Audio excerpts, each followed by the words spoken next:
Hello everyone, good morning. कैसे हैं आप सब? Welcome back wifi study with Nandini. Discuss करेंगे 5 अक्टूबर के करंट अफेयर, मॉर्निंग का थॉट, फिर अपनी क्लास, लास्ट में रिवीजन। जैसा कि आप सबको पता है, जो कुछ भी कंटेंट पढ़ाया जाएगा इंग्लिश और हिंदी बोथ लैंग्वेजेस में टेलीग्राम के लिंक पर उपस्थित है, तो आप नोट्स बना सकते हैं, पढ़ सकते हैं।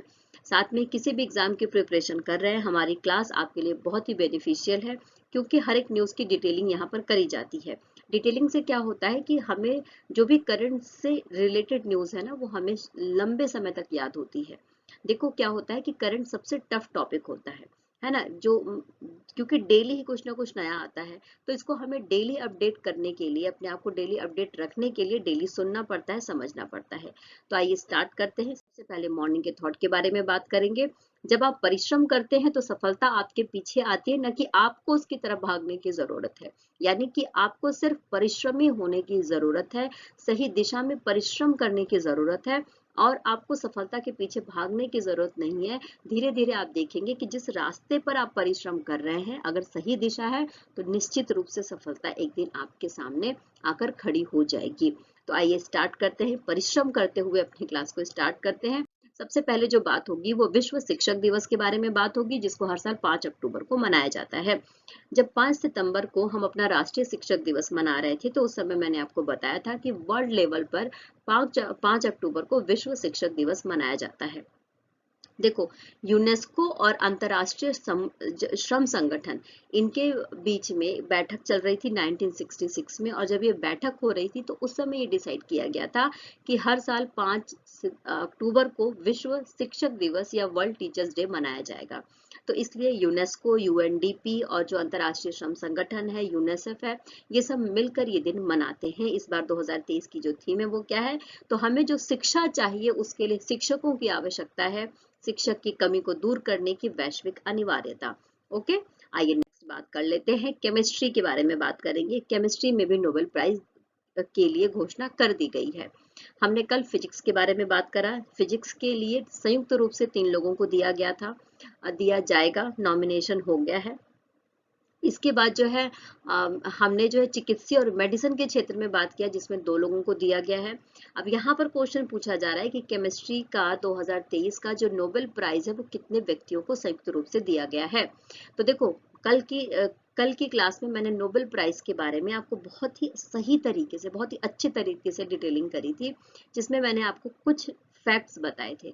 तो क्या आप बता सकते हैं कि जो नोबेल प्राइज है वो संयुक्त रूप से कितने लोगों को मैक्सिमम दिया जा सकता है? अगर आपको आंसर पता है तो कमेंट बॉक्स में जरूर लिखिए। साथ में ही जो हमारा नोबेल प्राइज है वो मरणोपरांत नहीं दिया जाता है, इस बात को भी ध्यान रखेंगे।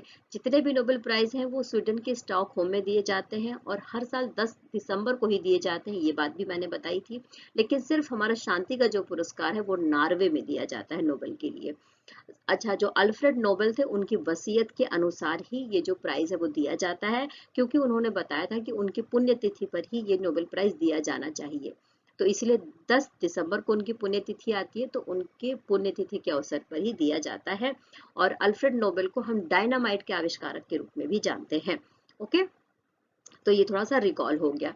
तो यहाँ पर संयुक्त रूप से 3 लोगों को दिया गया है केमिस्ट्री के लिए। इन तीनों लोगों के नामों की चर्चा कर लेते हैं। मोंगी जी बावेंडी, लुइस इब्रस और एलेक्सी आई एकिमो। ओके, इनके नाम यहाँ पर देख सकते हैं आप।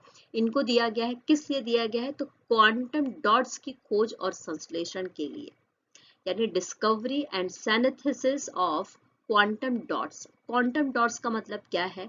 तो देखो, जो नैनो टेक्नोलॉजी है उसको अगर आप समझना चाहते हैं तो आपको नैनो पार्टिकल्स के बारे में जानकारी होनी चाहिए। तो नैनो पार्टिकल्स के बारे में इन्होंने गहन रूप से अध्ययन किया, और इनके अध्ययन के बाद ये पता चला कि जो हमारी एलईडी होती है, जो हमारी टेलीविजन से निकलने वाली जो रेजेस होती हैं, उसमें क्वांटम थ्योरी से रिलेटेड जो नैनो पार्टिकल्स होते हैं वो होते हैं। और इनका, नैनो पार्टिकल्स का इस्तेमाल करके जो हमारे कैंसर के टिश्यूज होते हैं, ट्यूमर जो टिश्यूज होते हैं ना, उनके उनके बारे में जानकारी ज्यादा से ज्यादा प्राप्त की जा सकती है। तो इस खोज के लिए ही इनको केमिस्ट्री में नोबेल प्राइज दिया गया है, याद रख लेंगे। यहाँ पर इनकी डिटेलिंग देख लेते हैं। मोंगी जी बावेंडी के बारे में अगर मैं बात करूं, तो ये प्रेजेंट टाइम में यूएसए में जो मैसाचुसेट्स इंस्टीट्यूट ऑफ टेक्नोलॉजी जो कैम्ब्रिज में है वहां पर प्रोफेसर के रूप में काम कर रहे हैं। लुई इब्रूस के बारे में बात करूं तो कोलंबिया विश्वविद्यालय न्यूयॉर्क में ये प्रोफेसर के रूप में काम कर रहे हैं। और एलेक्सी आई एकिमोव के बारे में बात करूं तो ये नैनो क्रिस्टल टेक्नोलॉजी इंक जो न्यूयॉर्क में है वहां पर प्रमुख वैज्ञानिक के रूप में काम कर रहे हैं। तो इन तीनों का नाम याद रख लेंगे।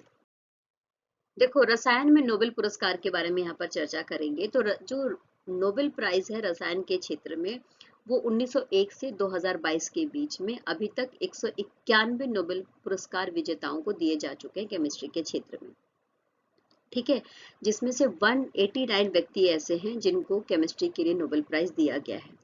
कुछ ऐसे लोग हैं जिनको रिपीटेड दिया गया है, यानी कि कई बार दिया गया है। उनके नाम देख लेते हैं। तो फ्रेडरिक सेंगर और बैरी शार्पलेस, ये दो ऐसे साइंटिस्ट हैं, प्रोफेसर हैं, जिनको रसायन के क्षेत्र में कई बार पुरस्कार दिया गया है। सबसे कम उम्र में, सिर्फ 35 साल की उम्र में फ्रेडरिक जोलियट को दिया गया था 1935 में। ओके, और इसके अलावा सबसे अधिक उम्र में 97 साल की उम्र में भी केमिस्ट्री में किसी ने नोबेल प्राइज जीता है। ये अपने आप में एक रिकॉर्ड है। 2019 में दिया गया था इनको। इनका नाम है John be good enough. Okay, आइए नेक्स्ट बात कर लेते हैं। एशियन गेम्स के बारे में बात करेंगे जो चीन के हांगझू में हो रहा है। इसके बारे में हमने कई बार चर्चा करी है। 23 सितंबर से स्टार्ट हो गया है, 8 अक्टूबर तक चलने वाला है। तो इसमें एशियाई खेलों में महिलाओं की जो भाला फेंक स्पर्धा है उसमें भारत के लिए पहला गोल्ड मेडल किसने जीता है? स्क्रीन पर आप जिसे देख रहे हैं इनका नाम है अन्नू रानी। तो अन्नू रानी ने गोल्ड मेडल जीता है भारत के लिए भाला फेंक में। देखो, 2023 में इन्होंने गोल्ड मेडल जीता। 2022 में ये ऐसी पहली महिला एथलीट थी जिन्होंने भाला फेंक में कोई पदक जीता था। फिर 2020 में ये पहली ऐसी महिला बनी थी जो क्वालिफाई हुई थी गेम्स के लिए, एशियन गेम्स के लिए। ओके, इस बात को ध्यान रख लेंगे। तो 19वां संस्करण है, इस बात को भी ध्यान रखेंगे एशियन गेम्स का। और अभी तक की अगर तालिका देखें तो भारत ने 4 अक्टूबर तक जो 16 गोल्ड जीत लिया है, 30 सिल्वर जीत लिया है और 32 जो है ब्रॉन्ज मेडल जीत लिया है। यानी कि अभी तक भारत के पास 78 जो मेडल हैं वो आ चुके हैं। इस बात को ध्यान रख लेंगे। और अभी जब प्रॉपर ये मैच खत्म हो जाएंगे ना, तो प्रॉपर वो लिस्ट मैं आपको दूंगी जिसमें हर एक देश ने कौन कौन सी पोजीशन प्राप्त की है वो सारी डिटेलिंग होगी। फर्स्ट, सेकेंड, थर्ड पे कौन से देश हैं और भारत ने कितने गोल्ड, कितने सिल्वर और कितने ब्रॉन्ज मेडल जीते हैं, इसके बारे में हम बाद में चर्चा करेंगे। आइए ईरानी कप के बारे में बात करते हैं। तो 2023 का जो ईरानी कप है किसने जीता है, यहाँ पर पूछा जा रहा है। तो ये जीता गया है शेष भारत के द्वारा। देखिए, ये जो ईरानी कप है वो 1 से 3 अक्टूबर तक चला है। गुजरात का जो राजकोट है वहां पर सौराष्ट्र एसोसिएशन स्टेडियम है, वहां पर ये मैच खेला गया है। इसकी जो ईरानी कप है इसकी स्टार्टिंग के बारे में बात करूं तो 1969 और जो 70 का दशक, जो 70 वाला टाइम था, यानी कि 1969 और 70 में इसकी स्टार्टिंग करी गई थी। जो हमारे क्रिकेट एसोसिएशन के उस समय कोषाध्यक्ष थे जाल ईरानी, उनके नाम पर। ठीक है, और शेष भारत का ये 30वां ईरानी कप है, खिताब है, इस बात को भी याद रख लेंगे। यानी कि ये जो ईरानी कप टूर्नामेंट होता है इसका 30वां खिताब है शेष भारत का। शेष भारत ने सौराष्ट्र को हराया और कितने रन से हराया है? तो 175 रन से हराया है। बीसीसीआई के द्वारा इसको आयोजित किया जाता है, घरेलू श्रृंखला है क्रिकेट के लिए, इस बात को ध्यान रख लेंगे। देखिए, नेक्स्ट क्वेश्चन हमारे पास है कि आईसीसी ने विश्व कप 2023 के लिए किसे वैश्विक राजदूत नियुक्त किया है। स्क्रीन पर आप देख रहे हैं सचिन तेंदुलकर जी को, यानी सचिन तेंदुलकर जो है वैश्विक राजदूत के रूप में सामने आए हैं विश्व कप 2023 के लिए। अब ये क्या करेंगे कि जो जो हमारा खिताब है वैश्विक कप वनडे सीरीज के लिए, जो खिताब है या जिसको हम कह सकते हैं कि जो कप आप देखते हैं, उसको लेकर नरेंद्र मोदी स्टेडियम में जाएंगे और फिर इस टूर्नामेंट की स्टार्टिंग हो जाएगी। 5 अक्टूबर से इसकी स्टार्टिंग हो रही है, जैसा कि हम सबको पता है, नरेंद्र मोदी स्टेडियम जो गुजरात के अहमदाबाद में है। ठीक है, साथ साथ में हमें ये भी पता होना चाहिए कि आईसीसी, जो हमारा आईसीसी है, उसने Vivian Richards, AB de Villiers, Eoin Morgan, Aaron Finch, Muthiah Muralitharan, Ross Taylor, Suresh Raina, Mithali Raj और मोहम्मद हफीज को भी ब्रांड एम्बेसडर बनाया है।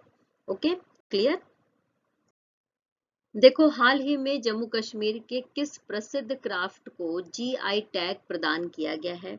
तो इसका नाम है पश्मीना क्राफ्ट। यहाँ पे शमीना हो गया है, इसको पश्मीना पढ़ेंगे। ओके, तो जो पश्मीना क्राफ्ट है उसको जीआई टैग प्रदान किया गया है, जम्मू कश्मीर का है। और हम सबको ये बात पता भी है कि जम्मू कश्मीर जो है पश्मीना के लिए फेमस है। अब देखो यहाँ पर पश्मीना के बारे में बात करूं तो जो जम्मू कश्मीर का कठुआ जिला है वहां पर पश्मीना से रिलेटेड, स्पेशली जो बसोहली पश्मीना है उससे रिलेटेड काम किया जाता है। तो बसोहली पश्मीना का जो क्राफ्ट का जो तरीका है उसे ही जीआई टैग दिया गया है, जो कठुआ डिस्ट्रिक्ट का है। कहाँ का? जम्मू और कश्मीर का। इस बात को ध्यान रख लेंगे। Okay, clear. देखो जीआई टैग के बारे में बात करें तो जैसा कि हम सब ने कई बार इसके बारे में चर्चा करी है कि सबसे पहले जो जीआई टैग है वो दार्जिलिंग की चाय को दिया गया था। किसी पर्टिकुलर स्थान पर अगर कोई भी प्रोडक्ट ऐसा है जो जो वहाँ की खासियत है तो उसको उभारना, उसको राष्ट्रीय और अंतर्राष्ट्रीय स्तर पर उसको एक पहचान दिलाना और उसके व्यापार को प्रोत्साहित करना, उद्यमियों को प्रोत्साहित करना जीआई टैग का प्रमुख लक्ष्य है। तो ये जो जीआई टैग पश्मीना को प्राप्त हुआ है ये नाबार्ड और जम्मू कश्मीर मानव कल्याण संघ और साथ में जो बनारस के सहयोग से मिला है ना। इस बात को ध्यान रख लेंगे। आइए नेक्स्ट बात कर लेते हैं। भारत और बांग्लादेश के बीच में जो उसकी सेनाएं हैं उनके द्वारा संयुक्त अभ्यास किया जा रहा है, इसका नाम पूछा जा रहा है। तो देखो जो ये संयुक्त अभ्यास है ये 14 दिन के लिए किया जा रहा है, मेघालय में किया जा रहा है और ये इसका 11वां संस्करण है। तो भारत और बांग्लादेश की सेनाओं के बीच में जो संयुक्त सैन्य अभ्यास किया जा रहा है उसका नाम है पूर्व संप्रति। ओके, 3 अक्टूबर से इसकी स्टार्टिंग कर दी गई है मेघालय में। Okay, clear. बारी बारी से दोनों देशों के बीच में किया जाता है, जिसमें भारत की तरफ से और बांग्लादेश की तरफ से संयुक्त रूप से 350 जो जवान हैं वो पार्टिसिपेट कर रहे हैं। क्लियर। 2009 में इसकी स्टार्टिंग करी गई थी आसाम के जोरहाट से। इस बात को भी याद रख लेंगे और अभी 11वां एडिशन है जिसकी स्टार्टिंग करी गई है। आइए नेक्स्ट बात करते हैं, एशियन गेम्स के बारे में ही बात कर रहे हैं। तो एशियन गेम्स में भारतीय एथलीट ने महिलाओं की जो 5000 मीटर दौड़ थी उसमें गोल्ड मेडल किसने जीता है? यानी कि भारतीय एथलीट है जिन्होंने महिलाओं की 5000 मीटर दौड़ में गोल्ड मेडल जीता है, उनका नाम पूछा जा रहा है। इनका नाम है पारुल चौधरी। इस बात को ध्यान देखो, पारुल चौधरी जी के बारे में अगर मैं बात करूं तो इन्होंने 3000 मीटर की जो दौड़ होती है उसमें सिल्वर मेडल जीता था, जिसके बारे में अभी हमने कल परसों की क्लास में अच्छे से डिटेलिंग में पढ़ा था। ओके, देखो वायुसेना ने अपने बेड़े में किस मिसाइल को जल्द शामिल करने की घोषणा की है? तो अस्त्र BVR को शामिल करने की घोषणा करी गई है वायुसेना के द्वारा। इसका वजन 154 किलोग्राम है, स्क्रीन पर जैसा कि आप देख रहे हैं। इसकी लंबाई 12.6 फीट है और इसकी रफ्तार 5556.6 किलोमीटर प्रति घंटा है। तो रफ्तार देख लो कितनी तेज है इसकी। और इसके बाद इसकी रेंज कितनी है? तो 160 किलोमीटर की इसकी रेंज है। तो आप देख सकते हैं कितनी भयंकर मिसाइल है ये, है ना। आइए नेक्स्ट बात कर लेते हैं, रिवीजन के बारे में बात करेंगे। जो कल पढ़ा उसका फटाफट रिवीजन करते हुए आगे बढ़ते हैं। तो 4 अक्टूबर को विश्व पशु कल्याण दिवस मनाया जाता है। इस बार की थीम थी ग्रेट और स्मॉल, लव देम ऑल, यानी कि जानवर छोटे हो बड़े हो उससे फर्क नहीं पड़ता है, सभी को प्यार करिए। विश्व अंतरिक्ष सप्ताह मनाया गया 4 से लेकर 10 अक्टूबर तक के बीच में, और संयुक्त राष्ट्र महासभा के द्वारा दिसंबर 1999 में इसकी घोषणा करी गई थी साइंस और तकनीकी का जो क्षेत्र है उसको बढ़ावा देने के लिए। फिजियोलॉजी या मेडिसिन में 2023 का नोबेल प्राइज किसे दिया गया है? तो कैटालिन कारिको और ड्री विस्मैन, जिसके बारे में हमने कल डिटेलिंग में चर्चा करी थी, क्योंकि इन्होंने कोविड-19 का जो वैक्सीन है उसको बनाने में बहुत ही महत्वपूर्ण रोल अदा किया। देखो भौतिकी का 2023 का जो नोबेल प्राइज है वो कितने व्यक्तियों को संयुक्त रूप से दिया गया है? तो 3 लोगों को दिया गया है। यहाँ पर इनके नाम देख लेते हैं। तो नोबेल पुरस्कार पियरे एगोस्टिनी फेरेंक्रॉस और एनी एल हुइलियर को दिया गया है। हमने चर्चा करा था कि किस क्षेत्र में काम करने के लिए इनको दिया गया है, नोबेल प्राइज दिया जाएगा अभी, ठीक है। इनके नाम की घोषणा कर दी गई है। BRO प्रमुख के रूप में किसकी नियुक्ति करी गई है? तो हमने पढ़ा था रघु श्रीनिवासन जी का, जिनको BRO के 28 नंबर के महासचिव के रूप में या अध्यक्ष के रूप में नियुक्त किया गया है, प्रमुख के रूप में नियुक्त किया गया है। ओके, नेक्स्ट बात करेंगे मालदीव के राष्ट्रपति चुनाव में किसने जीत हासिल करी है? तो स्क्रीन पर जिसे आप देख रहे हैं ये है डॉक्टर मोहम्मद मुइज्जू, जिन्होंने मालदीव के राष्ट्रपति पद के लिए जीत हासिल करी है। 53 से अधिक वोट इनके फेवर में।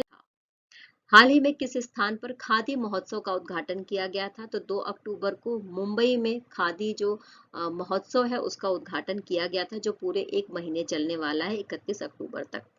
हमारे देश के जो लघु और मध्यम उद्योग मंत्री हैं, जिनका नाम है नारायण राणे जी, उनके द्वारा खादी महोत्सव का उद्घाटन किया गया था।